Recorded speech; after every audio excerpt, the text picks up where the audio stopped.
Assalamualaikum warahmatullahi wabarakatuh. Perkenalkan, saya Siti Aziza dari kelompok 5 yang beranggotakan Muhammad Ari Mu'arif, Rama, dan Hanifah.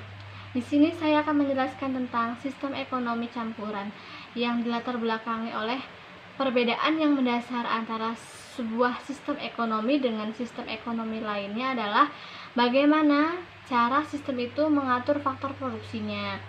Kebanyakan sistem ekonomi di dunia berada di antara dua sistem ekstrim, yaitu kapitalis dan sosialis. Dalam perekonomian campuran, kegiatan ekonomi diatur secara seimbang, individu mendapatkan kebebasan akan tetapi dibatasi oleh batasan tertentu, dan pemerintah menetapkan regulasi sesuai dengan kehendak masyarakat. Kehadiran regulasi ini, pemerintah dapat mendorong keharmonisan kegiatan ekonomi. Sistem ekonomi campuran adalah gabungan antara sistem perekonomian pasar dan terpusat, di mana pemerintah dan swasta saling berinteraksi dalam memecahkan masalah ekonomi. Menurut Griffin, tidak ada satu negara di dunia ini yang benar-benar melaksanakan perekonomian pasar dan terencana. Bahkan seperti negara Amerika Serikat, meskipun dikenal sangat bebas, pemerintah Amerika Serikat tetap mengeluarkan beberapa peraturan yang membatasi kegiatan perekonomian. Misalnya, larangan untuk menjual barang-barang tertentu untuk anak di bawah umur, pengontrolan iklan, dan lain-lain. Begitu pula dengan negara-negara perekonomian terencana. Saat ini, banyak negara-negara blok timur yang telah melakukan privatisasi atau pengubahan status perusahaan pemerintah menjadi perusahaan swasta. Sistem ekonomi campuran pada umumnya diterapkan pada negara-negara berkembang. Assalamualaikum warahmatullahi wabarakatuh. Saya Rama, anggota kelompok 5. Saya ingin melanjutkan dan menjelaskan tentang landasan nilai dan prinsip sistem ekonomi campuran, kemudian ada tujuan dan kebijakannya juga. Sistem ekonomi campuran melahirkan ekonomi pasar bebas yang memungkinkan persaingan bebas, tapi bukan persaingan yang mematikan. Campur tangan pemerintah diperlukan untuk menstabilisasi kehidupan ekonomi, mencegah konsentrasi yang terlalu besar di pihak swasta, mengatasi gejolak dan membantu golongan ekonomi lemah.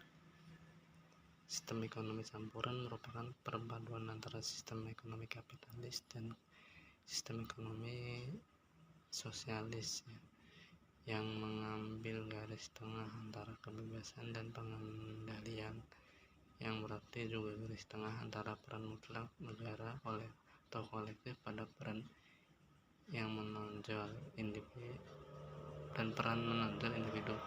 Garis tengah disesuaikan dengan keadaan di mana perpaduan itu terjadi, sehingga peran situasi dan lingkungan yang sangat memberi warna pada sistem perpaduan campuran atau campuran tersebut.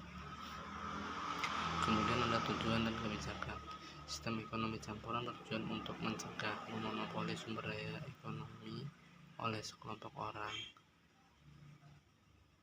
Dengan demikian, ekonomi campuran dapat diartikan sebagai kompromi antara peran absolut negara dan peran esensial individu. Metode perantara ini menyesuaikan dengan situasi saat pencampuran terjadi, sehingga peran situasi dan lingkungan memberi warna pada sistem percampuran. Sistem ekonomi campuran dianut oleh banyak negara berkembang. Terima kasih. Perkembangan sistem ekonomi campuran. Sistem ekonomi campuran pada umumnya diterapkan oleh negara-negara berkembang atau negara-negara dunia ketiga. Beberapa di antaranya cukup konsisten meramu resep campurannya. Dalam arti, kadar kapitalismenya lebih tinggi. Contohnya Filipina.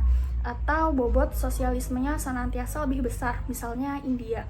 Banyak pula negara berkembang yang goyah mencampur-campurkan kedua sistem ini. Selanjutnya, negara yang menganut sistem ekonomi campuran. Sistem ekonomi campuran banyak dianut oleh negara berkembang. Negara-negara tersebut seperti Malaysia, Maroko, Mesir, Filipina, Prancis, RRC, dan lain sebagainya. Banyak negara yang memilih sistem ekonomi campuran sebab sistem ekonomi campuran adalah sistem yang mengambil semua kebaikan dari sistem ekonomi yang lain. Saya Muhammad Arif Muarif. Saya ingin menyampaikan kesimpulan dari materi yang sudah dibacakan oleh teman-teman yang lainnya. Kesimpulannya adalah sistem ekonomi campuran merupakan perpaduan antara ekonomi kapitalis dan ekonomi sosialis yang mengambil garis tengah antara kebebasan dan pengendalian, yang berarti juga garis tengah antara peran mutlak negara, kolektif, dan peran menonjol individu. Sistem ekonomi campuran pada umumnya ditetapkan pada negara-negara berkembang. Dalam ini sektor swasta dan pemerintahan sama-sama diakui. Hal ini berarti di samping sektor swasta, terdapat pula badan perencanaan negara yang merencanakan arah dan perkembangan ekonominya. Terima kasih.